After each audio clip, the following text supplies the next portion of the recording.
You ready to let the dogs out? What? Do what? From the All Indiana Podcast Network. Join Pet Pals TV's Patty Spitler as we celebrate our furry friends. Cats, dogs, and all the critters in your family. Celebrate the bond between pets and people and meet Hoosier heroes saving four-legged lives. I love it. Good. I'm glad. It's the Positively Patty podcast. I can't wait anymore. Me neither. Now, your host, here's Wish TV contributor Patty Spitler. And coming up on the Positively Patty podcast, we have George Mallet. He is new to town, and boy, is he a force of nature on Lifestyle Live TV show, Monday through Friday on Wish TV. We welcome him, and guess what? He loves animals, especially dogs and horses. So we'll talk about that coming up on the Positively Patty podcast. And now on the Positively Patty podcast, we have George Mallet. Did I do that right? You did. You said, like ballet, it's Mallet. Exactly. Is that French, by the way? It is French. Okay. All right.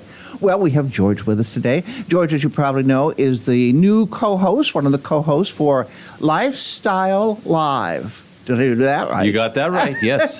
Formerly Indie Style. And George is on with us today, not only to talk about himself, which he has a fabulous background, but also he loves pets, specifically dogs and horses. Yes. Okay, let's start off with, how'd you come to Indianapolis? How did that happen?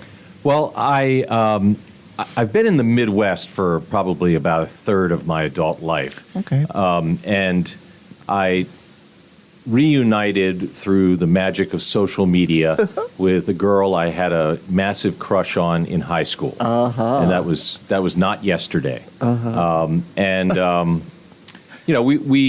She was married happily, and I was off doing my stuff, and so we were just friends. And then it was a couple of years ago, her husband passed away, and then I was single, so we started to hang out. I started making trips down here, and it wasn't long before we realized we were a good match. Yeah.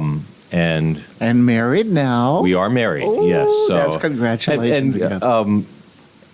The biggest obstacle was finding gainful employment, and it has to be gainful employment that I enjoy, and I'm so happy at Wish, just doing a fun show. And I know, I see you. You're eating things. You're dancing. Yeah. Now, you did news before Hard News. You couldn't do that before. No, you're not a lot of dancing in Hard News. You're pretty limited. Yeah. I mean, I had a great career in news. I mean, just recently I was covering North Iowa and Minnesota, so I interviewed all of the presidential candidates one-on-one. I interviewed the current president probably throughout my career. I've probably interviewed him one-on-one a dozen times. Yeah. So, but it's nice to use. I always say, take your foundation and then you expand upon it. Things change, times change, and if you can use that, but then build your own brand, which you're done. That helps too, and it's helped me because I love pets. Right. So let's do a pet show. Now we got to talk about these pets here. You horses. Let's talk about horses. I know a little bit about them, but not like you do. You are a horse person. I am. My grandfathers were both horsemen because of the generation they were. They were both born at the start of the 20th century. Okay. So my one grandfather was a cowboy. He came back from World War I. He went off to the 101 Ranch in Oklahoma, and he was a rail rider. He basically rode the fence line on the 101 Ranch, 101,000 acres, and fixed the fence, camped out in the saddle, he and his horse. And then my other grandfather, my mother's father, trained trotters for the racetrack. Really? So you've come by it naturally. I do. It skipped a generation, though. I didn't ride as a kid. I didn't have any. I loved horses, but I didn't get any interaction with them. And then in my 40s, I covered a string of great racehorses in Philadelphia. Smarty Jones won the Kentucky Derby, followed by a Fleet Alex. He won the Preakness and the Belmont, followed by Barbaro, who won the Kentucky Derby. Right. And during that time, there was a little foal born, a grandson of Secretariat, and I covered his birth, did a story on his birth, fell in love with him. Oh. Make a long story short, when he came off the track, I grabbed him. I learned to ride during that time period, and started to compete, going over jumps and. You were jumping too? Yeah. Oh, and so my goodness.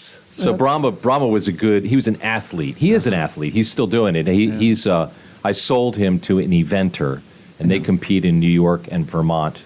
She's a much better rider than me.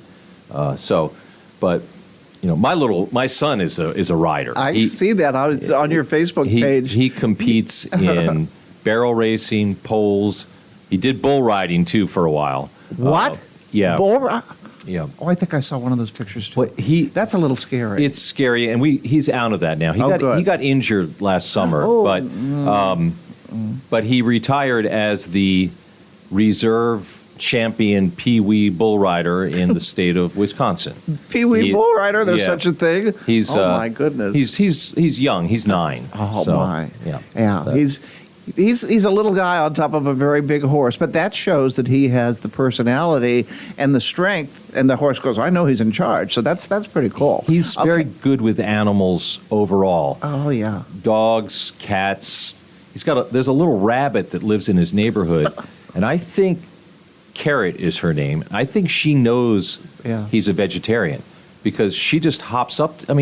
I've never seen wild rabbits come up to people. Squirrels every once in a while, but rabbits, I don't know. I've had a few because I feed them. Oh, you feed them, okay. I feed them. I have raccoons, possums, squirrels. I feed by hand. Nice. And then there's a couple of rabbits that come by too. So there's Patty. She's got food. Let's go over there. They all come to my back door. Okay, you also have some doggies. Yes. Tell us about your doggies. I have a history of getting dogs from the Humane Society. My current dog is Spots. I call it's him got a long name. I call him the Spotopotamus. But he's boxer, bulldog, Springer Spaniel, and Staffordshire Terrier. Ooh. We say that when we don't want to say pit bull. But he's a big blockhead, athletic dog. I run him sometimes twice a day. Really? Because I hook him up to my bicycle, and I just run him like sub 5-minute miles. And how's he like this cold weather? He deals with it. He doesn't have much fur. Yeah.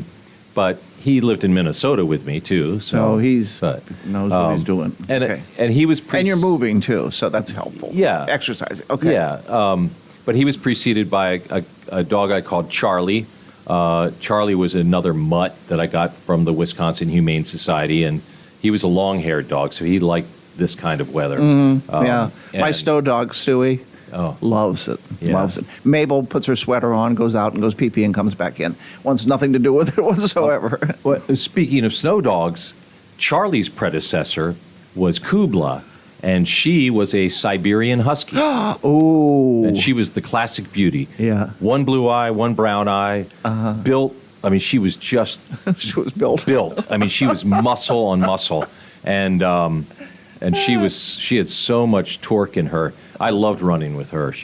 I ran with her until she was probably 12 years old. My. And then she slowed down. Yeah. And you have another dog too in your house. Yes, Atlas. I call Atlas our show dog because he really was a show dog. He competed. He's an English cocker, sweetest little fella in the world. And he and Spots have gotten to be really good buddies. We call Spots the junkyard dog and Atlas the show dog, but they're buds. So. Oh, that's just great. Well, I love the fact that you love it. Now, that explains why you're always so fit, because you're out running with the dogs. Well, See, that's why I'm not, because I sit on the couch with Stewie and Mabel. Okay, there we go. It's good to have an athletic dog, because he does need to. First thing, I get up at 5 o'clock in the morning, and we're out. Either I'm running him beside my bicycle, or I'm walking him for a good long jaunt. Yeah, that's right. One of my, I won't say a pet peeve, but one of my things I like to say is know your breed. Know what you're getting. A Chihuahua has different needs than a Husky or a Great Dane, or and some of them have inherited traits that they want to do things. They want to exercise, or they like to swim. On Newfoundlands. Yeah. They want a poll, like the Newfoundlands. You covered a story on that. So, yes, I mean, adoption is great, but also know what size you want. Can you take care of it? Can you afford it? And what does that dog inherently want to do? You know, if you've got an Australian Shepherd and you've got grandkids, they may nip at try to keep them corralled together. Right. That's just inherent for them. So I'm pleased that you know what you need. Well, and I'm fortunate. I had, in lots of places that I've lived, I've had friends at the Humane Society who know me. So I lost Charlie, and I wrote a whole article about him, and the Humane Society really reached out to me, and they know what you like. Yeah, they had like 5 dogs for me to come meet, and they were all athletic and big and loving. So I knew Spots was my boy. The other day on Lifestyle Live, we had the Humane Society. I remember with Mr. Cherry. Yes, He got adopted. Oh, good. And guess what? They were passing through. They saw him on your show. Adopted him, and they're going to Florida. So Wow. Mr. Cherry now is in Florida. That's where they live. But I wanted to tell you that.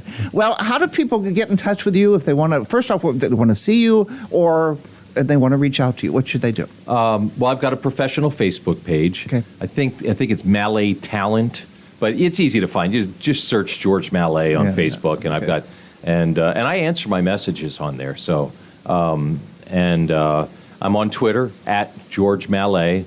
I got my Mallet is the Yeah, spelling. yes. George, you know how to spell that. Yeah. When do they see you on TV? I'm on every morning at 10 a.m. I guess morning 10 a.m. Yes. So that's one of my pet peeves is when people say a.m. and morning. We get it. Okay.